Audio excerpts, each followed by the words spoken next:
Hello and welcome to Do It Yourself channel. Today I will show you how to disable our screen lock on HUAWEI P60 Pro phone. Now we have a little screen lock. We have a L shape. To remove it, we have to go to the settings.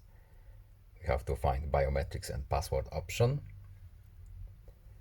And we simply need to use this disable lock password screen option right here and just tap it, and our password will be disabled and we will be able to use our phone without a screen lock.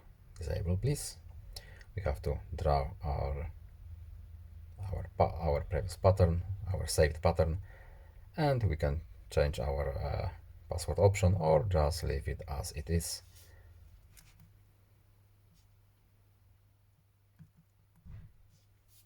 A simple swipe, the lock is gone.